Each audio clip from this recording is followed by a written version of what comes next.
আউযু বিল্লাহি মিনাশ শাইতানির রাজিম। বিসমিল্লাহির রহমানির রহিম। নাহমাদুহু ওয়া নুসাল্লি আলা রাসূলিল কারীম। আম্মা বাদ। দেশ এবং দেশের বাইরে যে যেখান থেকে আজকে হাফিজ কবিরাজ মিডিয়ার সাথে যুক্ত আছেন, আমাদের সাথে যুক্ত আছেন, তাদের সকলকে জানাই আন্তরিক শুভেচ্ছা, অভিনন্দন এবং সালাম। আসসালামু আলাইকুম ওয়া রাহমাতুল্লাহি ওয়া বারাকাতুহু। কেমন আছেন সবাই? আশা করি আল্লাহর অশেষ রহমতে সবাই ভালো আছেন। আলহামদুলিল্লাহ, আল্লাহর কাছে লাখ কোটি শুকরিয়া।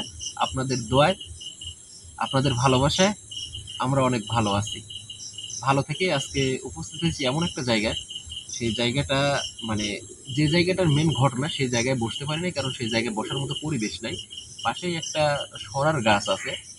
ওই গাছ কেন্দ্রিকই একটু মানে সমস্যা দেখা যায় সচরাচর। ওই দিক দিয়ে একটা রাস্তা আছে পায়ে হাঁটার। তো মোটামুটি কিছু মানুষ ওই দিক দিয়ে যাতায়াত করে। মাঝে মধ্যে ওখানে দেখা যায় মানে একটা অবয়ব কোনো কিছু দাঁড়ায় থাকে বা কান্না করে, এরকম কোনো কিছু একটা দেখা যায়। দেখার পরে মোটামুটি উনি আমাকে জানাইছে। তো জানানোর পরেই কিন্তু আমি এখানে আসছি। আসার পরে মোটামুটি আসনের কাজগুলো করছি। করার পরেই মোটামুটি কিন্তু হাজির দেওয়ার জন্য, ওখানে কি আছে সেটা দেখার জন্য আজকে বসছি। তো যাই হোক, আলহামদুলিল্লাহ, আপনাদের ভালোবাসা, আপনাদের দোয়া নিয়ে সামনের পথগুলো চলতে চাই। যেসব সমস্যার সম্মুখীন হই আমি, সর্বসময় কিন্তু আপনাদের দোয়া, ভালোবাসা সেইগুলা কিন্তু আমি সামনে এগিয়ে চলে যাই। কোনো বাধা বিঘ্ন আমাকে কিন্তু ঠেকায় রাখতে পারে না। তো সেই ক্ষেত্রে দেখা যাচ্ছে যে মোটামুটি আমি আলহামদুলিল্লাহ বিগত দিনে যে বিপদে পড়ছিলাম বা যে সমস্যাগুলো ছিলাম, সেখান থেকে কিন্তু আমি সম্পূর্ণভাবে সঠিকভাবে সব কাজ সম্পূর্ণ করে সামনের দিকে এগিয়ে যাচ্ছি। তো সবাই দোয়া করবেন আর অবশ্যই লাইভটা শেষ পর্যন্ত দেখবেন এবং সবাই লাইক, কমেন্টস, শেয়ার করবেন। চ্যানেলটি অবশ্যই সাবস্ক্রাইব করবেন। আর যে বিষয়টা হচ্ছে, ইনশাল্লাহ সোহাগ ভাইয়ের সাথে আমার আলাপ আলোচনা চলতেছে। খুব দ্রুত ইনশাল্লাহ সেই মাদ্রাসার কাজটা নিয়ে আমরা হাজির হব। সবাই দোয়া করবেন। আর ওই মাদ্রাসার বিষয়ে আমি জানি আমাকে অনেক ভাই কমেন্টস করছে যে ভাই, হ্যাঁ আমি সোহাগ ভাইয়ের সাথে এর আগেও আপনাকে ওই ভিডিওতেই দেখছিলাম। তো মোটামুটি আপনারা দেখছেন যে বিগত একটা ভিডিও সোহাগ ভাইয়ের চ্যানেলে গেছে, যেখানে সোহাগ ভাই একটা তান্ত্রিক জিনকে ধ্বংস করার লক্ষ্যে কিন্তু উনি আমাকে নিয়ে গেছিল। যাক আলহামদুলিল্লাহ, বিপদেই মানুষের পরিচয়। মোটামুটি আমার বিপদে সোহাগ ভাই সর্বসময় পাশে ছিল এবং আমি কিন্তু তার যে মুহূর্তে আমাকে ডাকছে, আমার প্রয়োজন ছিল, ওই পর্যন্ত কিন্তু আমি গেছিলাম। যাওয়ার পরে আলহামদুলিল্লাহ মোটামুটি কাজগুলো সম্পূর্ণ করছি এবং আমার যে কাজগুলো ছিল ৭টা কলস, ৭টা মসজিদে এরকমভাবে কিন্তু সব কিছু দেওয়া কমপ্লিট আলহামদুলিল্লাহ। এবং সেই কাজগুলো বিগত যে মানে সামনের যে কাজগুলো আছে সেগুলো আলহামদুলিল্লাহ সমাপ্তর পথে। তাই সবাই দোয়া করবেন ইনশাল্লাহ সব কাজগুলো যেন সঠিকভাবে সম্পূর্ণ করতে পারি। আর একটা কথা বলি, যদি কারো মনে কোনো কষ্ট দিয়ে থাকি অবশ্যই ক্ষমা সুন্দর দৃষ্টিতে দেখবেন। আর আমার উপর যদি কোনো অভিযোগ থাকে অবশ্যই আমাকে ফোন করবেন, বা আমার যদি কোনো ভালোবাসার মানুষ যদি বলেন যে হাফিজ ভাই আপনার এই ভুলটা হচ্ছে, ইনশাল্লাহ আমি সংশোধন করার চেষ্টা করব। নাম্বার দেওয়া থাকলে অবশ্যই নাম্বারে যোগাযোগ করার চেষ্টা করুন, আমার ভুলগুলো ধরিয়ে দিবেন। আমার ভুলগুলো যেন আপনাদের মাধ্যমে আমি শুধরাইতে পারি, এটা আপনাদের কাছে অনুরোধ। আসলে নিজের ভুল নিজে কোনো সময় মানে ধরা যায় না বা প্রকাশও করা যায় না। অবশ্যই আপনারা সেই ভুলগুলো আমাকে ধরিয়ে দিবেন যে হাফিজ ভাই আপনার এইখানে ভুল হচ্ছে। কারণ আমি যদিও কবিরাজ বা যেটাই বলেন আপনারা, কিন্তু আসলে কি দিন শেষে আমি কিন্তু একটা মানুষ, ভুল হওয়াটাই আমার স্বাভাবিক। তাই যদি কোনো সময় কোনো রকম কোনো কিছু ভুল হয়ে থাকে অবশ্যই ক্ষমা সুন্দর দৃষ্টিতে দেখবেন এবং ক্ষমা করার চেষ্টা করবেন। আপনাদের কাছ থেকে করজোরে মিনতি করে ক্ষমা চেয়ে আজকের কাজটা শুরু করতেছি। দেখতেই পাচ্ছেন আসলে আছে মাশরাফি, ক্যামেরায় আছে মিরাজুল ভাই, আসসালামু আলাইকুম। আছে সাইডে আরিফ। আসসালামু আলাইকুম। তো যাই হোক, মোটামুটি বিগত বেশ কিছুদিন খুব খারাপ পরিবেশের মধ্য দিয়েই গেছে। তারপরে আলহামদুলিল্লাহ এখন নিয়মিত আপনাদের সামনে আসতে পারতেছি। এতে নিজেকে ধন্য মনে করতেছি। সবাই দোয়া করবেন যেন প্রতিনিয়ত আপনাদের সামনে সঠিকভাবে আসতে পারি। মাশরাফি, জি ভাই, প্রস্তুত আছো? ইনশাল্লাহ। আলহামদুলিল্লাহ। শরীর স্বাস্থ্য ভালো আছে? আলহামদুলিল্লাহ। যাক আলহামদুলিল্লাহ, শরীর স্বাস্থ্য ভালো থাকুক। সবাই তোমাদের জন্য দোয়া করে। তোমরা সর্বসময় ভালো থাকো।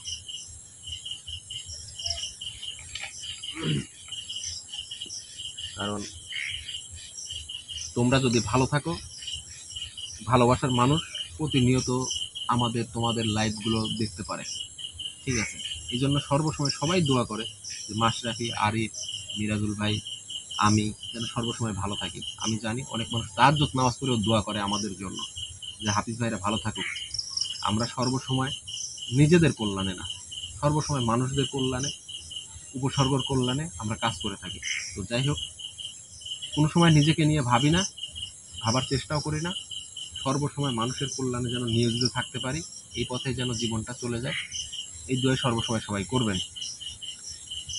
আউযু বিল্লাহি মিনাশ শাইতানির রাজিম। বিসমিল্লাহির রহমানির রহিম। আলহামদুলিল্লাহি রাব্বিল আলামিন আর রহমানির রহিম মালিকি ইয়াউমিদ্দিন। ইয়াকা না'বুদু ওয়া ইয়াকা নাস্তাঈন। اهدنا الصراط المستقيم صراط الذين أنعمت عليهم غير المغضوب عليهم ولا الضالين بسم الله الرحمن الرحيم قل هو الله أحد الله الصمد ولم يكن له بسم الله الرحمن الله لا إله إلا هو الحي القيوم لا تأخذه سنة ولا نوم له ما في السماوات وما في الأرض من ذا الذي يشفع عنده إلا بإذنه يعلم ما بين أيديهم وما خلفهم ولا يحيطون وسع كرسيه السماوات والأرض ولا العظيم صدق الله العظيم بسم الله الرحمن الرحيم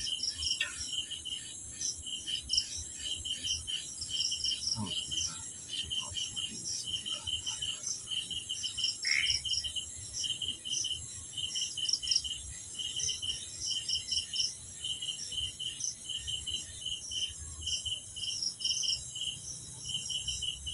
الله أكبر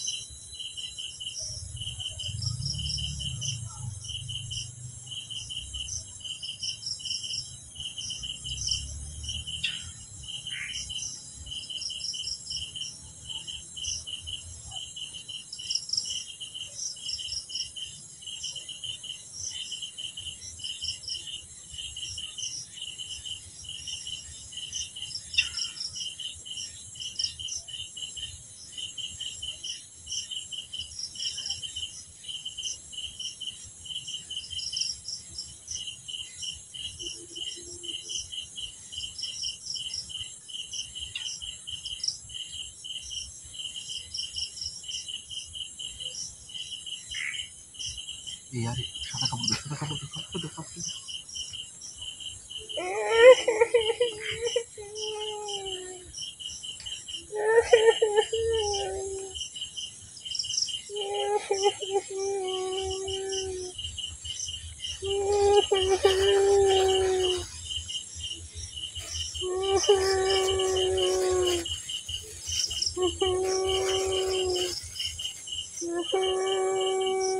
আসসালামু আলাইকুম ওয়া রাহমাতুল্লাহ কান্না করতেছেন কেন কে একটু সোজা হয়ে বসেন আপনারা ঢেকে দিচ্ছি সমস্যা নাই আমি বুঝতে পারছি আপনারা ঢেকে দিচ্ছি সমস্যা নাই বেয়াদবি মাফ করবেন আমি বুঝতে পারি নাই যে আপনি মানে আপনি হাজির হবেন আমি এটা বুঝতে পারি নাই আমি হয়তো ভাবছি যে অন্য কিছু তো যাই হোক আমার মনে হয় একটু বেয়াদবি হয়ে গেছে বেয়াদবি হলে মাফ করবেন আমি আপনাকে ডাকার কারণ হয়তো আমি বুঝতে পারছি আমি আপনাকে সালাম দিচ্ছি সালামের উত্তরটা নিন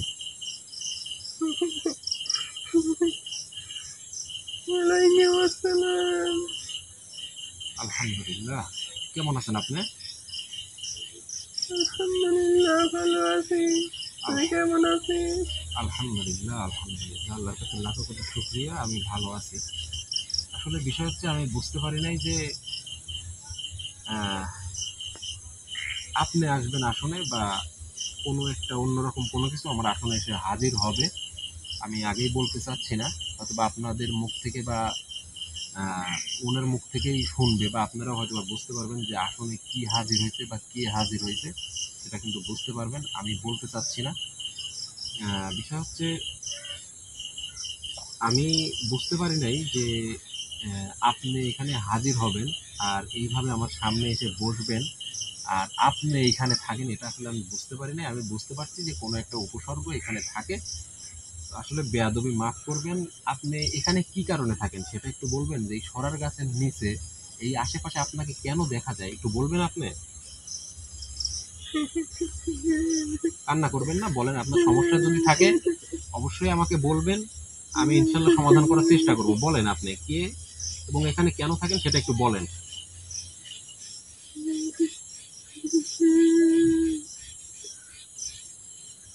এখানে অনেকদিন ধরে থাকি আমাকে বন্দি করে রেখেছে ভাই মেহবুব ভাই হ্যাঁ ভাই এই ক্যামেরাটা একটু সামনে নিয়ে আসেন আসলে মানে যে হাজির হয়েছে আমার বিশ্বাস ও জোরে কথা বলবে না ঠিক আছে জোরে কথা বলবে না কারণ এই জোরে কথা বলতেও পারবে না ঠিক আছে তো বিষয় হচ্ছে আপনাকে এখানে বন্দি করে রাখছে। হ্যাঁ, আমাকে বন্দি করে রাখছে। বন্দি করে কি কারণে রাখছে আপনাকে, আর আপনি কে সেটা একটু বলেন। আমি একজনকে অনেক ভালোবাসতাম, একটি ছেলেকে। সে মাদ্রাসাতে পড়তো। পরে তাকে তার বাড়ি থেকে চাপ দেয়। পরে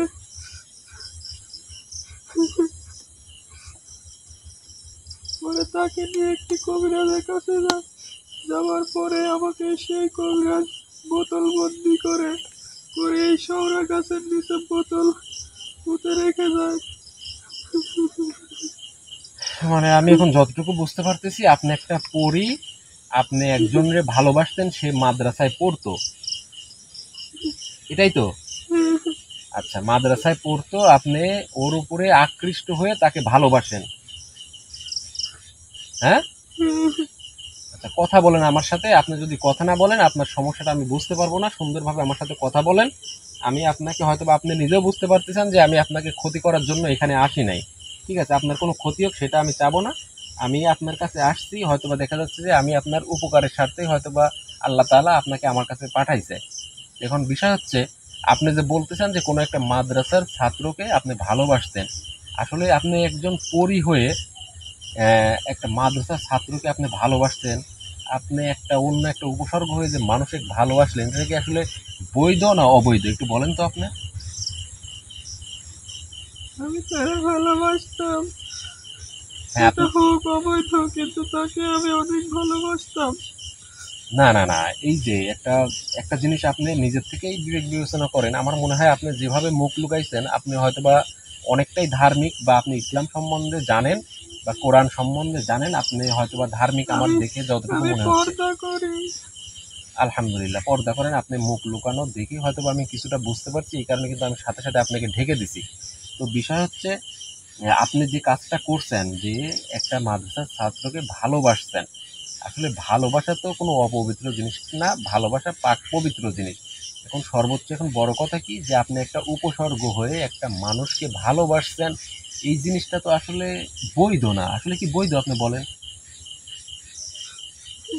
বৈধ তো না। তাও তাকে আমি অনেক ভালোবাসতাম। আপনি একটা চিন্তা করেন, যে আপনি একজন পরী, বা আপনি একটা উপসর্গ হয়ে একটা মানুষকে ভালোবাসতেন, তার আচার ব্যবহার, তার সব কিছু চেঞ্জ হবে, এটাই স্বাভাবিক। আমরা সচরাচর যে কাজগুলো দেখি বা করি, যাদেরকে জিনে ধরা বা কোনো একটা উপসর্গ ধরা, তারা কিন্তু মানে নর্মালি বিহেভ করে না, তাদের নর্মাল যে ব্যবহার সেটা কিন্তু থাকে না, তাদের ব্যবহারগুলো চেঞ্জ হয়ে যায়। তাহলে এই যে আপনি তাকে ভালোবাসতেন, ভালোবেসে তার সাথে থাকতেন, তার ব্যবহার অবশ্যই চেঞ্জ ছিল, তার স্বাভাবিক অবস্থায় সে ছিল না, এটাই তো নাকি? আচ্ছা, স্বাভাবিক অবস্থায় যদি না থাকে, সে যদি অস্বাভাবিক যদি আচরণ করে, তাহলে হয়তোবা দেখা যাচ্ছে অবশ্যই, যেরকম আমাদের কাছে অনেক রুগী আসে, অনেক কাজ আসে যেগুলো আমাদের করতে হয়, এরকম হয়তোবা তার পরিবার থেকে হয়তোবা তাকে কোনো একটা কবিরাজের কাছে নিয়ে গেছে, বা কোনো কবিরাজ একটা নিয়ে আসছে, নিয়ে এসে আপনাকে বোতলবন্দি করছে, আপনি যেভাবে বলতেছেন আমি যতটুকু বুঝতে পারছি। আসলে দেখেন, এখানে তো আসলে ওই কবিরাজের কোনো দোষ নাই, বা ওই মাদ্রাসার ছাত্রেরও কোনো দোষ নাই। দোষ তো সবই তো মোটামুটি আপনার। আপনি এই কাজটা কি ঠিক করছেন সেটা একটু বলেন, কথা বলেন। আমি জানি আমি কাজটা ঠিক করিনি। কাজটা ঠিক করেন নাই, তাহলে আপনার সাথে যেটা করছে সেটা সেটা তো ঠিক করছে নাকি? সেটা ঠিক করে নাই?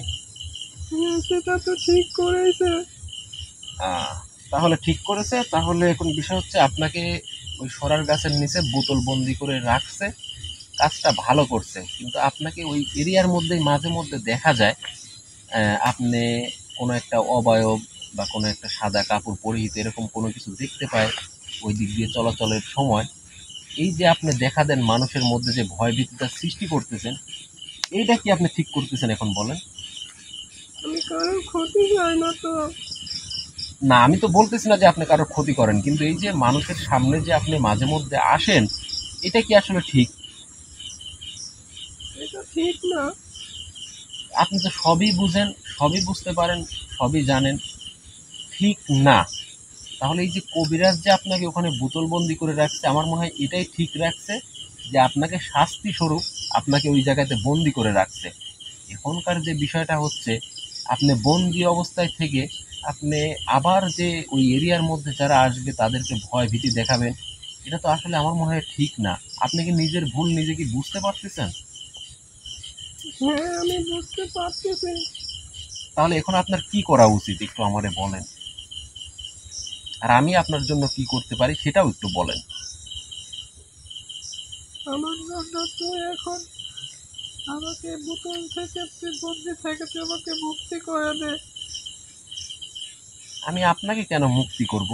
কারণ আপনার পাপের শাস্তি আপনি পাচ্ছেন, এখানে তো আপনাকে মুক্তি করার তো কোনো প্রশ্নই আসে না। প্রশ্ন কি আসে? তুই একজন ভালো মানুষ, তুই একজন ভালো মানুষ, তুই আমাকে মুক্তি করে দে। তুই আসছিস এখানে, আমাকে ডাকছিস, আমি অনেক খুশি হয়েছি। তুই পারবি, তুই পারবি আমাকে মুক্তি করে দিতে। মানে আপনি বলতেছেন যে আপনাকে ডাকছি, আপনি আমার উপর অনেক খুশি, কিন্তু বিষয় হচ্ছে আপনি পাচ্ছেন আপনার পাপের শাস্তি। আপনি পাপের শাস্তি পাচ্ছেন, এখন এই শাস্তি থেকে তো আমি মুক্তি দেব না, কারণ আপনি তো অনেক বড় ভুল করছেন। আপনি কোনো একটা উপসর্গ হয়ে আপনি একটা মানুষকে ভালোবাসছেন, এটা অনেক বড় অপরাধ, অনেক বড় অন্যায়। এখন আপনি আপনার অন্যায়ের শাস্তি পাচ্ছেন। এখন আপনি যদি বলেন যে আমি এই অন্যায়ের শাস্তি পাওয়া আমার হয়ে গেছে বা আমার শিক্ষা হয়ে গেছে, আমি একটা উপসর্গ পরি হয়ে আমি ওরে ভালোবাসি, এটা অপরাধ হয়েছে, সেক্ষেত্রে মনে করেন যে আপনি নিজের ভুলটা যদি আপনি নিজে বুঝতে পারেন, তাহলেই আমি হয়তো বা আপনার উপকার করব। কিন্তু আপনার ছলা কলায় পড়ে আমি তোর সাথে কোনো চলাকলা করছি না, আমার শিক্ষা হয়ে গেছে, আমি আর ওখানে থাকতে চাই না, আমাকে তুই মুক্তি করে দে।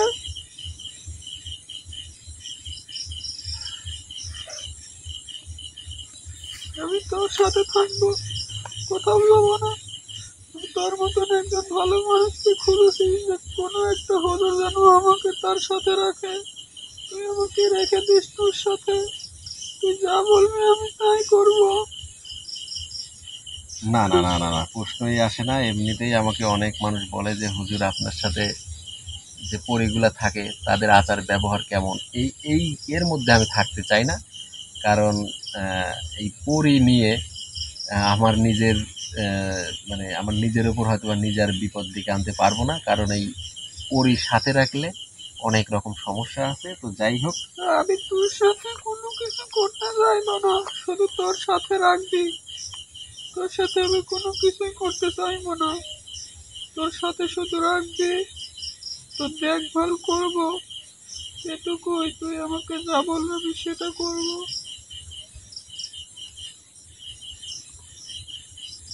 না না না না না, আমি আপনাকে রাখতে পারবো না, আপনাকে রাখবো না আমি। কিন্তু আমি আপনাকে আমি যা বুঝতে পারতেছি যে আপনি একজন পরহেজগার, ঠিক আছে, আপনি আল্লাহ ভীরু, আল্লাহওয়ালা এবং ইমানদার একজন উপসর্গ এবং পড়ি, সেটা আমি বুঝতে পারতেছি। কারণ আপনার আমি এখানে আসার পরেই বুঝতে পারছিলাম কোনো একটা হয়তো বা ভালো কোনো কিছুই লক্ষ্য করতে পারছিলাম। বিষয় হচ্ছে কি, মানে আমি যতটুকু বুঝতে পারছিলাম এ আসলে খারাপ না। আমিও এখানে আসার পরে বুঝতে পারছিলাম যে কোনো খারাপ কিছু এখানে নাই। এরকম কোনো কিছু যে আছে সেটা বুঝতে পারি নাই। আসলে ভুলটা কিন্তু এরও না, আবার কবিরাজেরও না, আবার যে একে মানে অ্যাটাক করছে যে মাদ্রাসা ছাত্রের উপর তারও কিন্তু না। এটা একটা মানে আবেগবশত এই কাজটা, ভালোবাসা, মায়া, ভালোবাসা, আবেগ, ভালোবাসা, বিশ্বাস, সব কিছু থেকে কিন্তু ভালোবাসা আসে। একটা উপসর্গ পড়ি একটা মানুষকে, এরকম অনেক মানুষ আছে, ভালোবাসতেই পারে, স্বাভাবিক। কিন্তু এটা বৈধতা বলতে কোনো জিনিস নাই। এটা কিন্তু আসলে বৈধতা না, এটা অবশ্যই অবৈধ। কারণ উনি পড়ি এবং যে যাকে ভালোবাসছে সে একটা মাদ্রাসার ছাত্র। মানুষ এবং জিনের, পরীর, এদের কি আসলে ভালোবাসা আছে? নাই। কিন্তু উনি কিন্তু ভালোবাসছে কি কারণে?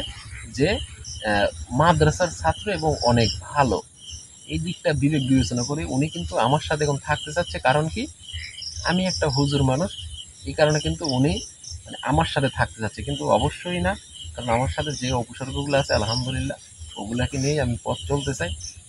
এখন বিষয় হচ্ছে আমি আপনাকে রাখবো না, ঠিক আছে? এখন আপনি যদি বলেন যে হাফিজ, তুই আমাকে এখান থেকে মুক্ত করে দে, বা আমাকে এখান থেকে তুই যেখানে যাইতে বলবি সেখানে চলে যাব, এরকম যদি আপনি আমাকে কিছু বলেন তাহলে হয়তো বা সেটা আমি করার চেষ্টা করতে পারি। তুই আমাকে মুক্তি করে তোর কাছে রেখে দে।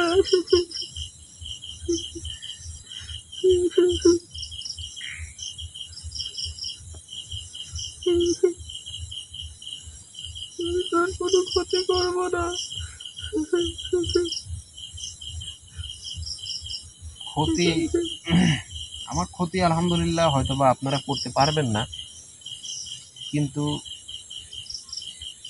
আপনার দিকে মানে আপনার কথাগুলো শুনে মায়া মহব্বত লাগতেছে আমার যদিও, কিন্তু আমি তো আপনাকে রাখতে পারবো না।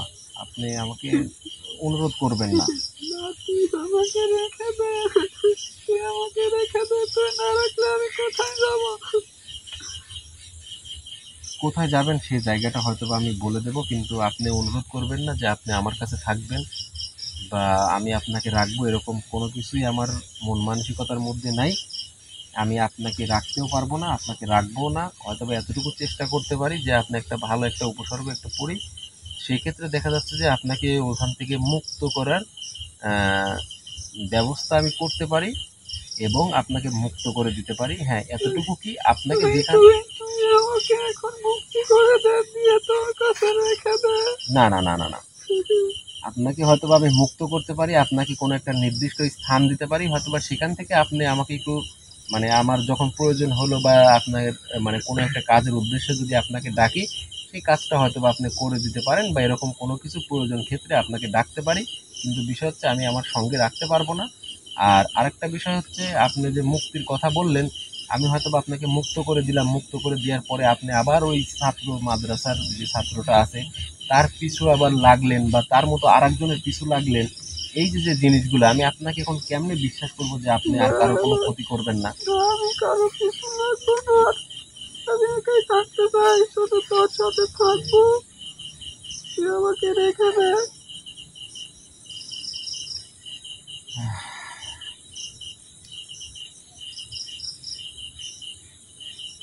আহ,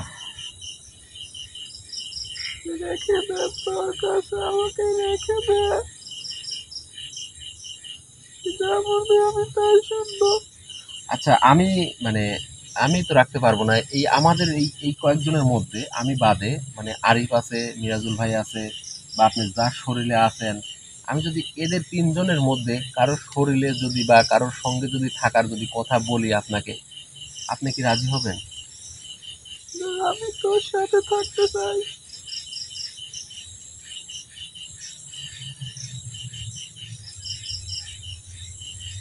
মানে আমার সাথে থাকতে চাওয়ার কারণটা কি? তুই একজন হাতের মানুষ, আমি তো সবই জানি। তুইও তো মাদ্রাসাতে পড়েছিস, এই জন্য আমি তোর সাথে থাকতে চাই। আমার সাথে থাকতে চান বলে আমার কি বিয়ে করবেন? না, কিছুই করবো না, শুধু তোর সাথে থাকবো। না, যদি বিয়ে করেন তাহলে সেটা বলেন যে না না, আমি তোরে বিয়ে করব। না, আমি তোকে বিয়ে করবো না। আলহামদুলিল্লাহ। বিষয় হচ্ছে না,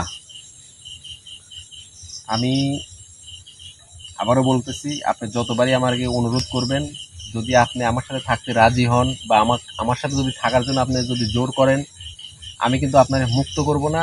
আমি এতটুকুই করতে পারি যে আমি আপনাকে সুন্দর একটা জায়গায়, সুন্দর একটা পরিবেশের মধ্যে আপনাকে রাখতে পারি, যে জায়গায় আপনি আল্লাহর ইবাদত বন্দিগি করবেন, আপনার বাকি জীবন ওখানে কাটাবেন। এবং হয়তোবা দেখা যাচ্ছে আমার উপর একটু নেক নজর রাখলেন, যদি কোনো প্রয়োজনের খাতিরে যদি আপনারে ডাকি, অবশ্যই কিন্তু আপনি হয়তোবা আমার সামনে একটু আসবেন, এসে আমাকে যতটুকু সাহায্য সহযোগিতা করার ততটুকু করবেন, আবার আপনার ওই জায়গাতে ফেরত যাবেন। এতটুকু হয়তোবা আমি করতে পারি। আর যদি আপনি আমার সাথে থাকার যদি মানে বেশি আগ্রহ প্রকাশ করেন, তাহলে আমি কিন্তু আপনাকে ওখান থেকে মুক্ত করব না। না, তুই আমাকে মুক্তি করে দে, তুই যেটা করবি সেটাই করব। যাক, আলহামদুলিল্লাহ। তাহলে এখন তুই আমাকে মুক্তি করে দে, আমি ওখানে আর থাকতে চাই না। আমার যা ভুল হওয়ার আমি সেটা শুধরে নিয়েছি, আমি শিক্ষা পেয়ে গেছি। তুই আমাকে মুক্তি করে দে। যাক, আমি এটাই চাইছিলাম যে আপনি এই এই সুন্দর কথাগুলো আপনি বলেন। তো যাই হোক, আপনার উপর আমি খুশি, সন্তুষ্ট হলাম। আর বেয়াদবি মাফ করবেন। আমি জানি আপনি ধার্মিক, আপনি ইসলাম সম্বন্ধে জানেন এবং ইসলামিক লাইনে, ইসলামের পথে থাকার চেষ্টা করেন। তো বিষয় হচ্ছে যে কবিরা যে ভুলটা করছে এবং আপনি যার শরীরে ছিলেন তার যে ক্ষতিগুলো আপনি করছেন, সব দিক থেকে আপনি শিক্ষা পাইছেন। এখন বিষয় হচ্ছে আপনাকে আমি মুক্ত করে দেব। মুক্ত করার পরে আপনি সুন্দর করে, সুন্দর পরিবেশে আপনার আমল আর যা কিছু থাকে আপনি করবেন। আপনার উপর কোনো বাধা বিঘ্ন কোনো কিছু থাকবে না। যদি প্রয়োজনের তাগিদে কোনো সময় যদি আপনাকে ডাকি, সেই সময় আমার সামনে এসে আপনার যদি কোনো ক্ষমতা বা কোনো শক্তি যদি থাকে, সেটা অবশ্যই আমার উপকারের স্বার্থে আপনি ব্যবহার করবেন। আমার কথা কি বুঝতে পারছেন? জি, বুঝতে পারছি। তুই আর যখন ডাকবি তখন তোর ডাকে আমি হাজির হয়ে যাব। যাক, ধন্যবাদ আপনাকে। আপনার উপর খুশি হলাম। আর এটা ভাইবেন না যে আমাকে আপনি ভালোবাসবেন, আমার সঙ্গে আপনি থাকবেন, ঠিক আছে, এরকম কোনো কিছু আপনার মনোভাব মনের মধ্যে প্রকাশ আনবেন না।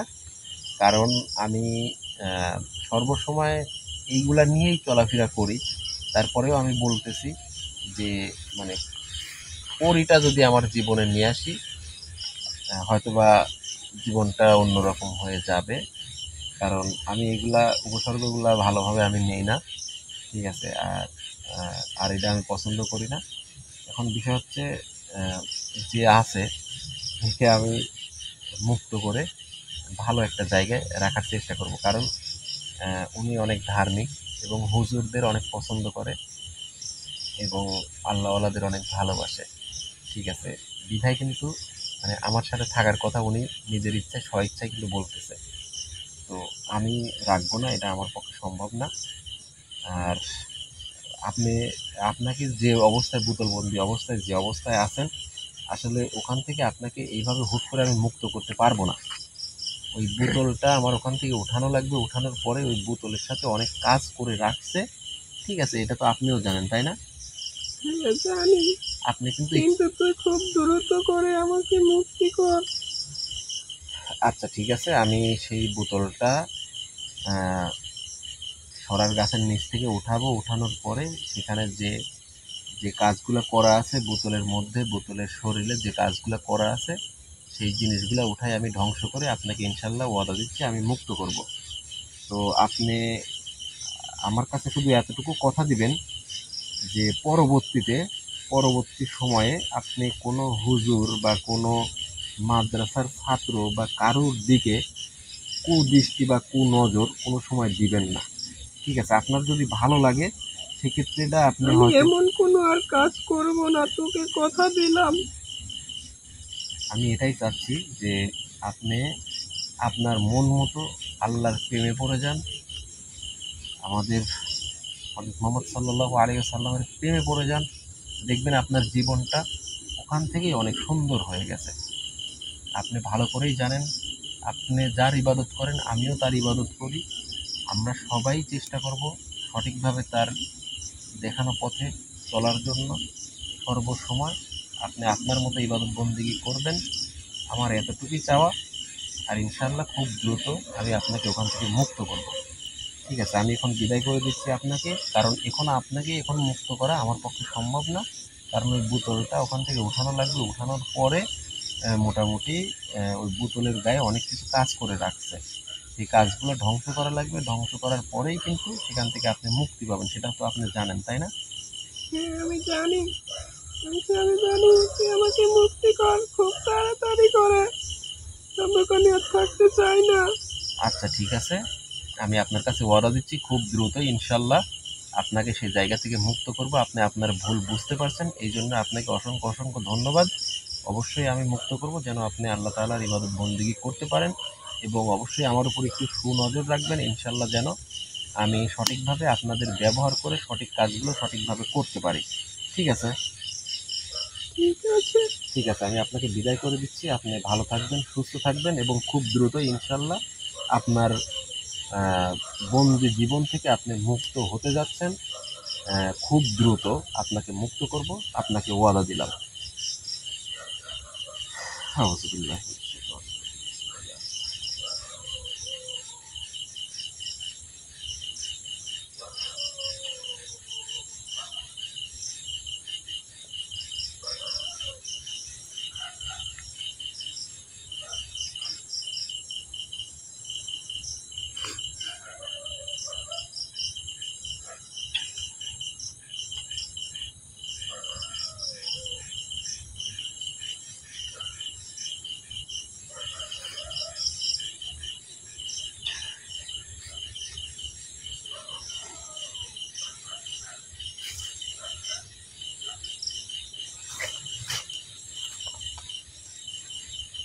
মাশরাফি, মাশরাফি, উঠাও উঠাও, খাপটা খাও। মাশরাফি, বিষয় হচ্ছে ওই ওই জায়গাতে যাওয়ার মতো এখন পরিবেশটাই, কারণ ওখানে যাওয়ার একটু প্রস্তুতি নিয়ে আসা লাগবে, কোদাল বা এরকম কোনো কিছু নিয়ে আসা লাগবে, সেই জায়গাটা চিহ্ন করা লাগবে, এবং সেই জায়গাতে গিয়ে সেই বোতলটা উঠানো লাগবে। তার পরবর্তীতে আরও কিছু কাজ আছে, সেগুলো ইনশাল্লাহ পর্যায়ক্রমে করা লাগবে। তো যাই হোক, আমি তার কাছে এখন ওয়াদা দিলাম ইনশাল্লাহ খুব দ্রুতই তাকে সর্বোচ্চ আমার শক্তি দিয়ে ইনশাল্লাহ মুক্ত করার চেষ্টা করব। সবাই দোয়া করবেন। এইসব উপসর্গকে মুক্ত করলে আল্লাহ তাআলা অবশ্যই আমাকে ভালোবাসবে। আপনাদেরও মানে সবাই দোয়া করবেন যেন আল্লাহ তাআলা আমাকে এই শক্তি দান করে, যেন আমি তাকে মুক্ত দিতে পারি। কারণ তাকে মুক্ত দিলে সে কিন্তু আল্লাহর ইবাদত বন্দেগী করতে পারতেছে। আল্লাহ তাআলা জানি না কার ওসিলায় কাকে জান্নাতে দিবে। ঠিক আছে? কার ওসিলায় কার দোয়া আল্লাহ কবুল করবে। তো যাই হোক, আমি সর্বোচ্চ দিয়ে চেষ্টা করব যেন সেই সেই উপসর্গটাকে ওখান থেকে মুক্ত করে দেই। কারণ সে যে ভুলটা বুঝতে পারছে, ঠিক আছে? ভুল করার পরে যে বুঝতে পারে, যে উপলব্ধি করতে পারে যে এটা আমার ভুল হইছে, এটাই হচ্ছে মহতের কাজ। তো উনি এখন চাচ্ছে কি, যে তাকে ওখান থেকে মুক্ত করে দেই, তাকে ইবাদত বন্দেগী করার একটা পথ করে দেই। অবশ্যই ইনশাল্লাহ আমি সেটি কাজটা খুব দ্রুত করব। সবাই দোয়া করবেন, ভালো থাকবেন, সবার সুস্বাস্থ্য এবং দীর্ঘায়ু কামনা করে আজকের মতো বিদায় নিচ্ছি। আসসালামু আলাইকুম ওয়া রাহমাতুল্লাহি ওয়া বারাকাতুহু।